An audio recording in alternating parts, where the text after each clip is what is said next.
Hi everyone, welcome to Let's Get Candid. My name is Kim Greco and today I have a very special guest. His name is Michael Cameron, to my left I guess. Hey Michael. Yeah. Michael is originally from Heidelberg, Ontario, Canada. He grew up dancing, singing, acting, and started at the age of 3. Can you believe it? Young. He has, he has been involved in the performing arts industry for a very long time. He just recently finished with Cirque Du Soleil and now owns his own record producing company, which we're going to talk about quite extensively today. So welcome, Mike. Nice to see you. How are you today? I'm well. I'm very well. Like I said to you, I'm sorry I'm running a little late. I went out to a farm to buy some natural products. We'll leave it at that. It was quite an adventure. We won't go on about that, but good to see you. So Canadian, homegrown, yes. Yes, exactly. And you're back in Canada now. How long have you been home? Just about a bit over a month, maybe now. Just visiting the family and just enjoying the time away with the whole corona and the pandemic kind of going on. Yeah, it definitely slowed down where I'm currently living right now. Of course, absolutely. And have you been, I know you're working on your music and such, but have you been doing anything else besides that? Getting outside? No, basically, I've just been really just helping my family, my dad, whatever help he's needed at his office, and stuff at the cottage for us, and just housework and being a helping hand as much as I can for my family right now. How amazing. How amazing. And I'm sure your family's very happy to have you home. Amazing. Very happy, yes. So I want to talk a little bit about, being a male performer, of course, because many young men or young boys like to get into dance and singing and acting. And I hope in this day and age that it's more acceptable and they can talk about it amongst some friends and at school. But I know when I was growing up and even when I had my dance studio, it was still a stigma around that. And I know you played hockey as well, and you danced and you acted and a singer as well. How was that for you growing up, and what do you feel about it today in this day and age? I definitely feel from when I'm 28 now, so and starting at a young age, I was in a dance studio all the way till I can remember, almost 16 years old. So when I was definitely in my younger years, it was definitely a different energy towards it. I remember growing up in grade school and definitely getting a lot of slack for it, or people kind of making fun of or nudging at the gay. There was definitely a big homophobe from other people who didn't really homophobic energy that didn't understand the culture of it, or Right. even just the industry itself. And then I think as I've gotten older, I've definitely seen it open up, and I feel like the dance industry has kind of been a stepping stone and somewhere that people can actually truly be who they are now, and it's really accepted, and it's kind of globally done that, you know what I mean? And it's also helped make people aware of other sexualities and everything, all that stuff that is involved. And it's definitely been a platform for people to open up and actually really be themselves. Amen to that. So I think now it's definitely changed over the years. So I wouldn't know exactly the dance competition scene, if there's still young men out here that really are still pursuing that as much as, because it was still popular when I was young as well. And there was still a lot of male dancers. Right. Studios that had even 10 or 12 of really strong male dance. So it was definitely a misconception of a lot of stuff of if you were danced, it automatically meant the flamboyant energy or something that was girly. But there was definitely still a lot of male dancers when I was younger. But now even more so, it's definitely, I feel like everybody wants to be a dancer. There's so many platforms for people now. So. Yes, it's so true. And did you study in Toronto? Yes, Toronto and mainly Kitchener-Waterloo is where I grew up. Davenport Dance Project when I was younger. Yeah. Lloyd Cargus and Sue McDonald. And so I did a lot of training and other stuff when I got a little bit older in Toronto and kind of branched out. And then training from all my other travels is in the industry, or wherever I went, and shows I was on, or Vancouver was another city. I learned a lot of hip hop training. So it's kind of all over. I took over the years, but my core, from what I learned, and my studio upbringing was Waterloo, Kitchener-Waterloo. Very nice. It's a very strong studio. I know them well, indeed. He had some good training, good foundation, for sure. So when you finished high school, well, you started performing when you were 3. So were you in like TV commercials and that sort of thing, or how did that work for you? When I was younger, my sisters were already kind of involved in some things, and I think my family would have just put me in it with them to see, and I just really took a liking to it. So I don't even personally remember them now or doing them at the age, but I definitely was doing commercials by the age of 3, or already doing little acting parts or principal roles on this kind of stuff. And it was just from, I think, knowing certain people, and then they gave us information to get an agent. And then when I was younger, my mom had got me an agent, and from there it was just doing auditions and luckily booked some parts, and then it kind of steamrolled into just continuing it for a very long time. Yeah, that's great. That's great. I mean, obviously the stars were aligned for you for sure, my friend. Yeah. Now, post high school, you went out to Vancouver and you did some work out there. And then how did you end up in Las Vegas with Cirque du Soleil? How did that come about? So I remember the person that actually like hired me for the job in Vancouver was for a TV series called Hellcats, and it was based off a cheerleading team, but obviously the cheerleading team, there was dancers in it, there was a bunch of different stuff. So there was probably about 24 dancers, and then it continued to get a bit more hired for the gig. And I spent about a year in Vancouver, and then from there, my mom had told me about an audition for Cirque du Soleil. So I finished the TV show contract in Vancouver, spent a year there training and just doing studio stuff. And I ended up getting a one-way flight to New York. My mom got me because she was like, you got to go audition. And I wasn't sold exactly yet as far as Cirque du Soleil doing an artist, because it's been in the past when people have said stuff like it wasn't a total Cirque show. I didn't really know what to expect as far as a Cirque show and Michael Jackson. But I ended up going and making the callbacks the first day, and then there was another day we had another round of cuts, and then I think it was one more day we had, and then we had to wait for about a month until we actually heard we had booked a job. Right. But that original job was for a traveling show for 3 years. It was Michael Jackson Immortal World Tour.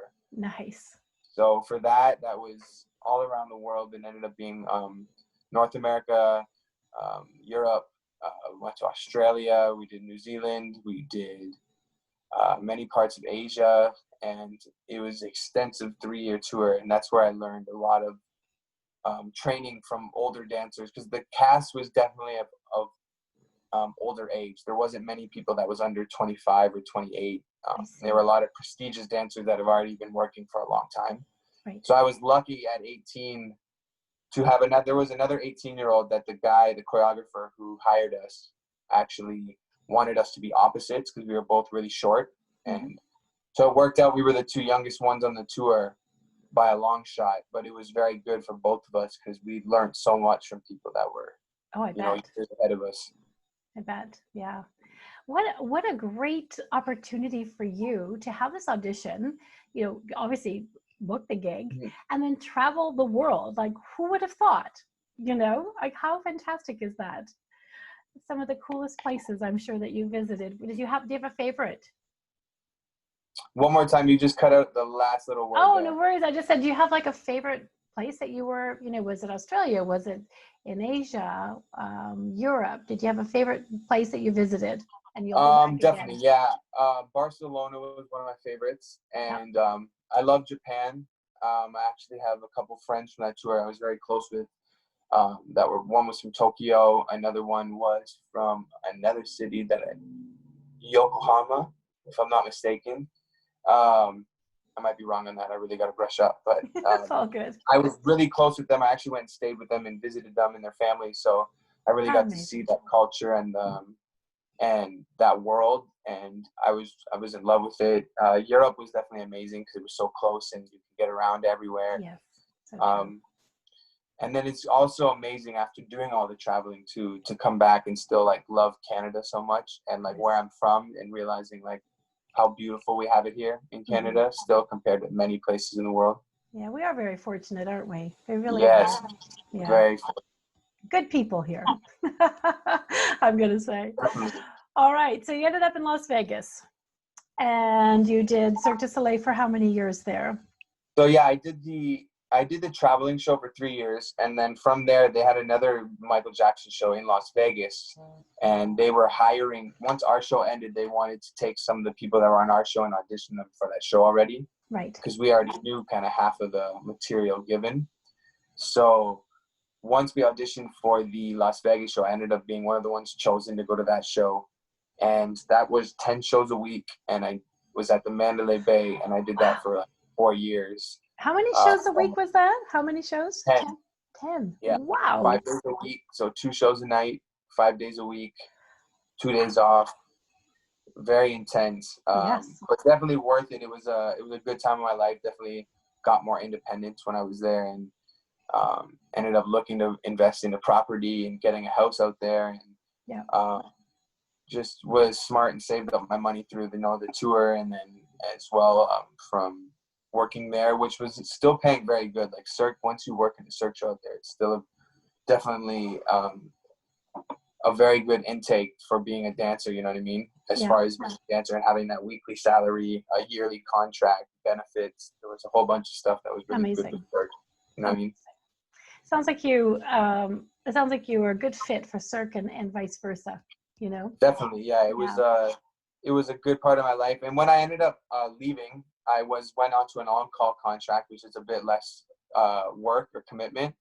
It was because over the time I had started getting into music and producing and writing my own music and releasing music. So it kind of was taking my focus away from really truly like being invested to the show and the job, which you need to be being there. And I ended up choosing to walk away from it and just trying to really focus on my music. But because it was 8 years at that point, it was like, so I've been hearing Michael Jackson music for 8 years long. That's a good commitment.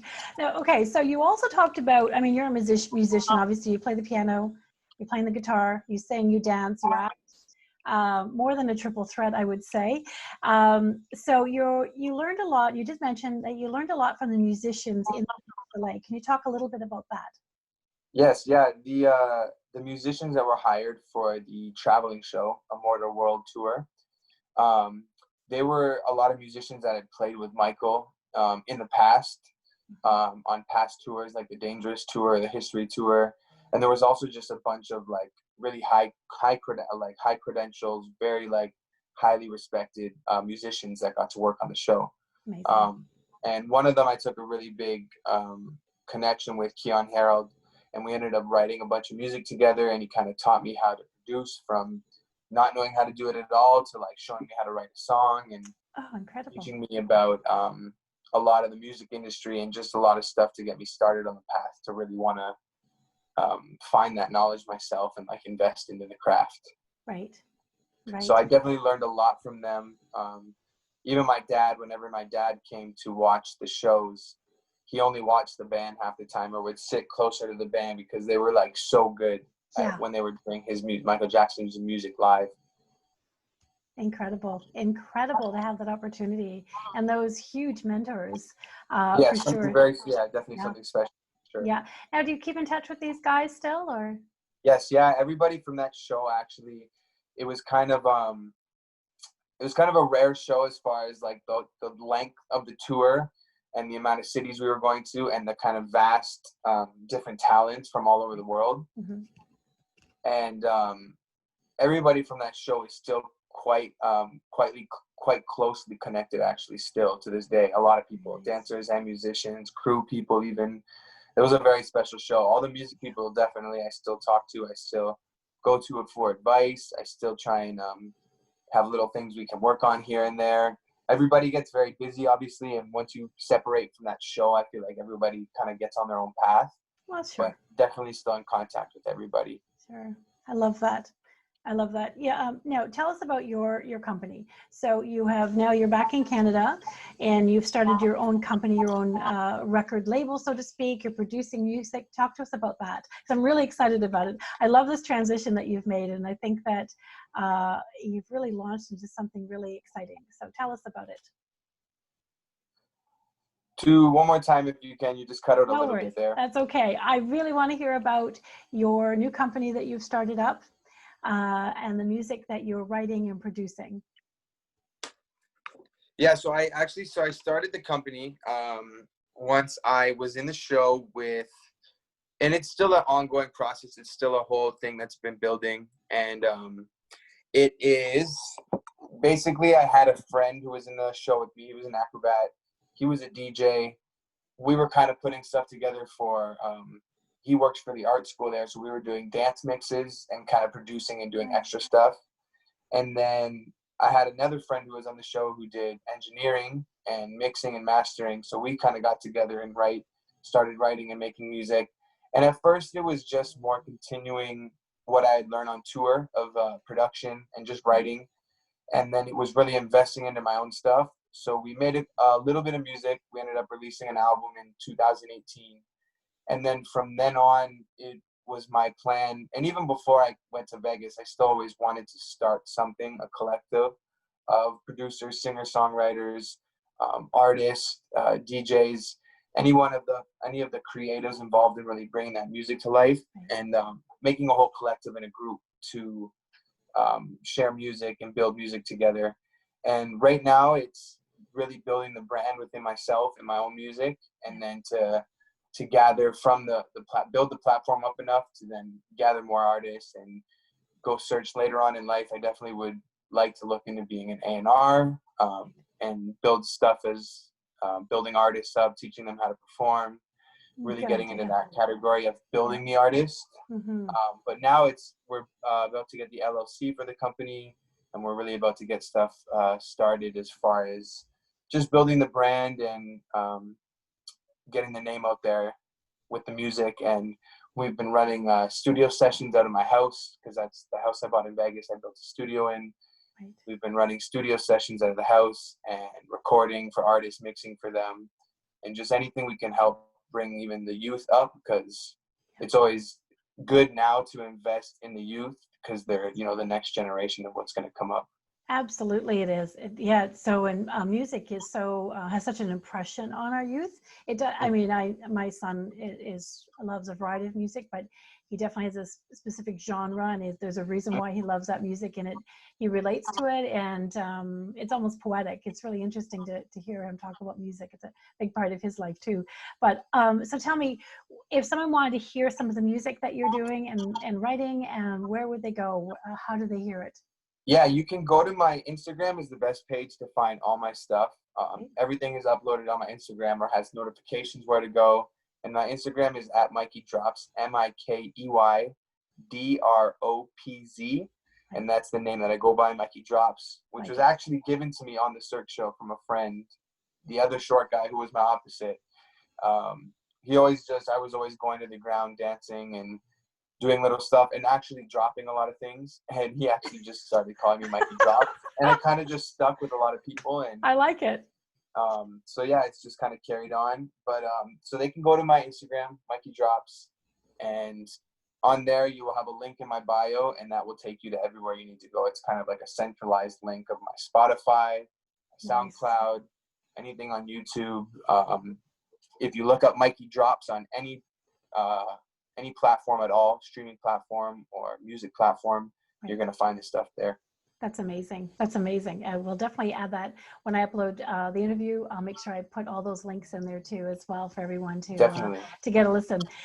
So now, will you go back to dance at all, or performing, or are you going to stick directly with your music and creation of music and working with artists? I've always been someone my music, I've always wanted to involve the dance as well. I was very inspired by Michael Jackson, and even working for the 8 years under people who had worked with him, I got even more inspired to see his music and how he created the concepts and the visuals. So I've always wanted to bring that into my music more and more. And I'm definitely doing that coming up very soon. At the end of June, there's definitely some more videos going to be coming out, and more content with more dancing stuff that really showing my side and my creative side in that aspect. Because I definitely love dancing. It was kind of my whole upbringing. But this is definitely something where, if by the time I'm 50, if I'm more involved in the music, I wouldn't be surprised. But the dancing is always going to be there. I'm always going to be a dancer first. Of course. Well, interestingly enough, like, you're able to take you know, everything that you've learned since you started at a very young age, and kind of bring it all together. So anyone that works with you will benefit so much from all of your creativity, your vision. And I mean, you've self-educated yourself your entire life, so they're going to benefit from that. You're going to really help young artists to really build their brand. I think I really feel good about this. I do.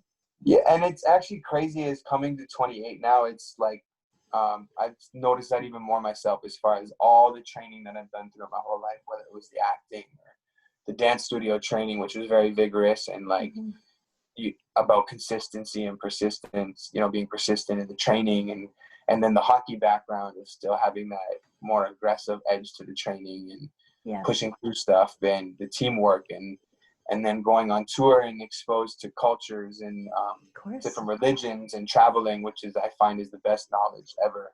Isn't is traveling. Yeah. And then finally coming to Vegas and like stopping for a minute and then taking it all in, and then actually visualizing what I want to do, you know, with the career and to build the brand. Absolutely. Would you have like one mentor that you would, like someone in your life that really mentored you or really believed in you and just kind of kept putting wings under you? Or do you think it was just, you were just so self-motivated?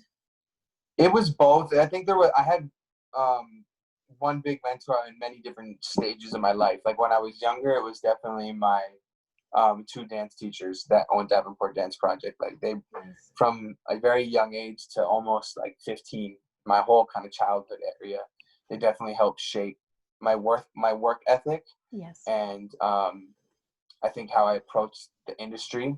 Yeah. And then once I think went on tour, I definitely was the entire cast, but it was my main music mentor, Keyon Harrold, and then individual members of that cast that really like kind of were like my big brother or big sister on that tour, being 18 and traveling the world.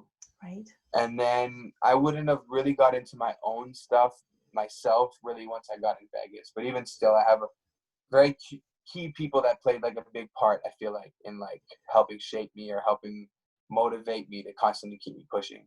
Right. So there's always been at least one person around that's kind of lighting my fire, definitely. Love it. And then at the same time, it takes, you know, myself having that same want all the time too, and that constant like self-drive.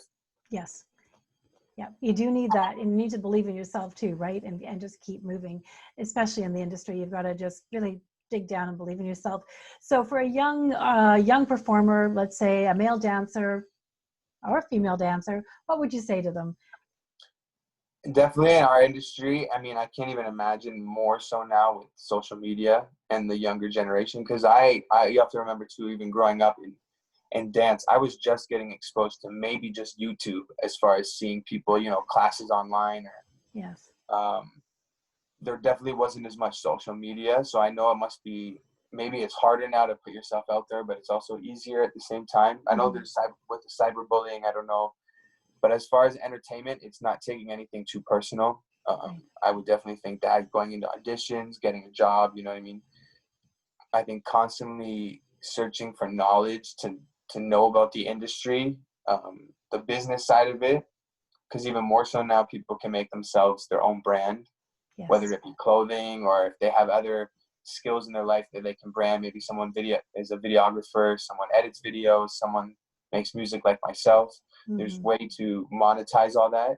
So I think it'd be understand the business and understand kind of where you want to fit inside that industry, and don't take anything personal. Constantly be elevating yourself and not ever being comfortable. Because I find that every time that I kind of grew the most within my career, it was always when I was uncomfortable or was very, very scared about something, and not in a bad way, but just that uncomfortability, because I always feel like that's where you can grow your most. So it's never, I would say never be comfortable as well, as far as being in the industry. So you're always pushing to be better. And the constant persistence, because there's going to be times where it's not good, and everybody in the industry can tell you that, even people that were probably, you know, very prolific and had many tours or something, or they were very like, they have a lot of credits as far as a dancer.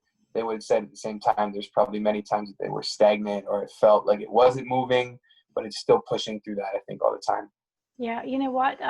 You speak very well, and I love your open mindset and the perseverance behind all of that. And I think it translates just in life, really. It does, you know, not just for the dancer and the artist, but just in life. You really just need to push through being uncomfortable in order to get to the other side, right? And really just believe in yourself, for sure. Absolutely. So first of all, I want to say thank you so much. This has just been a riveting interview. I love chatting with you. You're just so inspiring. What would you like to leave with in terms of your music? Because I know you're really working on that now, just for the folks that are going to be listening and watching this interview. One last plug for the music industry. Do that for us. The last part, I just heard the last part. Sorry. Oh, no You want worries. to go one more time? Welcome to the world You're of cutting out there a bit. I know. I just one last thing you want to say to the folks that'll be listening in and about your music, so they can find you again. I think I say for the music industry is be as vulnerable as you possibly can with your art. Stand for something that's positive. Definitely, I've definitely over the events, even in America right now, with all the protests and riots and just the unrest. It's definitely changed my view as where I want to even put my music, or what I want to put into my music even more now, and have more of a purpose with it and more of a reach, and to build a platform that really does something and changes something or Good for you.